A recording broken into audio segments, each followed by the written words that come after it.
Hello दोस्तों, आज मैं करने वाला हूँ ग्रेविटेशन चैप्टर का फर्स्ट क्वेश्चन। और ये है जो आपके सामने है, आप देख पा रहे हैं, ये है फर्स्ट क्वेश्चन। और इस क्वेश्चन में how does the force of gravitation between two objects change.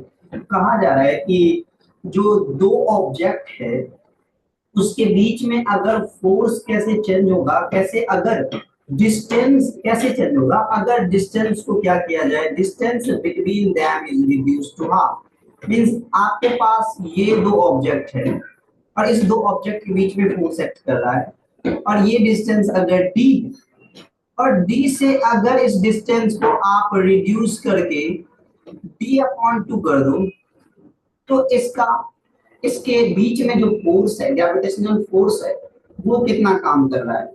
इसके बीच में जो ग्रेविटेशनल फोर्स है वो कितना काम कर रहा है पहले के कंपैरिजन में।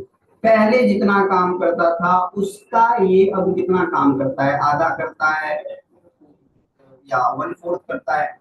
आपको इस फोर्स से क्या करना है, F1 को कंपेयर करना है। तब जब डिस्टेंस को d अपॉन टू कर दिया गया है, जब डिस्टेंस को आधा कर दिया गया है, हाफ कर दिया गया है, जैसे कि आप क्वेश्चन में देख पा रहे हैं, हाउ डज द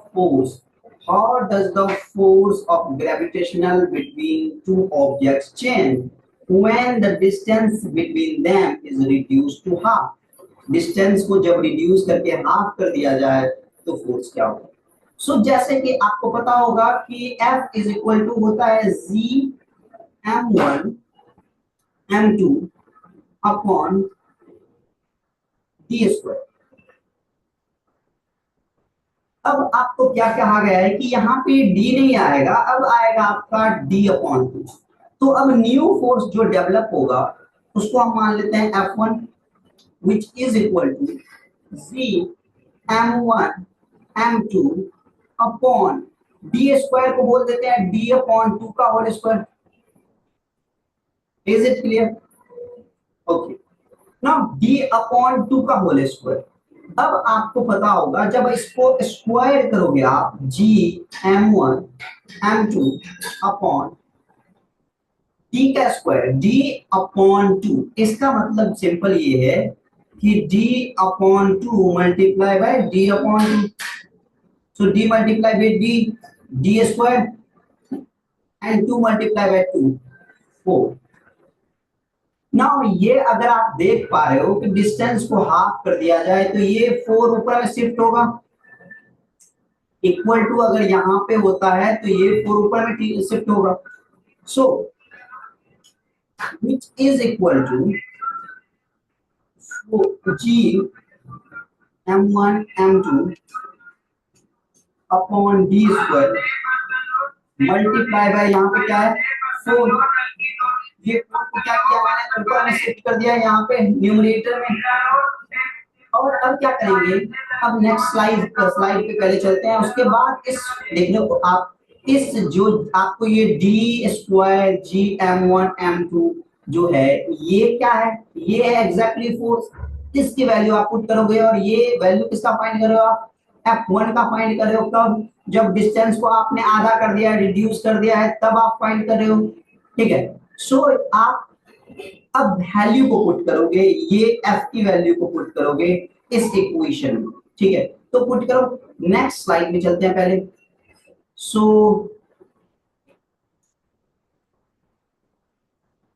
यस, आपके पास दिया क्या गया था, आपके पास था F1 is equal to ji m1 m2 upon d square multiply by 4। और इसका वैल्यू आपको दिया हुआ है, आपने जैसे कि प्रीवियस स्लाइड में देखा था, इसका वैल्यू आपको पहले से ही गिवन है, पहले से ही पता है कि जी की वैल्यू क्या होती है, जी m1 m2 upon d square. ये वैल्यू आप क्या करोगे, पुट करोगे। ये वैल्यू आप पुट करोगे कहां, ये वैल्यू पुट करोगे आप यहां। सो which is equal to z, sorry, now do not add g m1 m2 upon d square because it is not that we need to do. अभी क्या करना है, इसकी वैल्यू को पुट करना है, और इसकी वैल्यू क्या है, एफ है, एक्चुअल एफ जो रियल फोर्स था। सो एफ इंटू 4, और ये क्या है, F1 हम लोग फाइंड करें, विच इज इक्वल टू, और F1 बराबर 4F। सो आप देख पा रहे हो इस वक्त कि ये जो नया फोर्स होगा, अगर डिस्टेंस दो ऑब्जेक्ट के बीच में रिड्यूस करा जाएगा, तो नया फोर्स जो होगा पहले के कंपेयर में 4 टाइम्स इंक्रीज करेगा। अगर पहले फोर्स था 10 न्यूटन, वेट, अगर पहले फोर्स था 10 न्यूटन, अगर एफ था, दो ऑब्जेक्ट के बीच में जो फोर्स लगने वाला फोर्स 10 न्यूटन था, तो अभी कितना हो जाएगा, अभी हो जाएगा ये force F1 is equal to 4 into 10 which is equal to 40 newton. 4 गुना फोर्स इंक्रीज होगा। ये बस मैंने एग्जांपल लिया है, एक्चुअली में मैंने कुछ वैल्यू ऐसे रखा नहीं है जिसकी वजह से ये 10 न्यूटन और 40 न्यूटन है, बट ये आप समझ पाओगे कि अगर इसका फोर्स 5 होगा तो इसका फोर्स कितना होगा, 20 न्यूटन होगा, राइट। सो ये होता है अगर कोई भी ऑब्जेक्ट, अगर किसी भी ऑब्जेक्ट में उसके डिस्टेंस को, अगर दो ऑब्जेक्ट के बीच में डिस्टेंस को क्या किया जाए, रिड्यूस किया जाए, तो फोर्स भी क्या होता है, फोर्थ टाइम इंक्रीज होता है। फोर्स को क्या करते हैं, फोर्थ टाइम इंक्रीज करते हैं। That's it for today.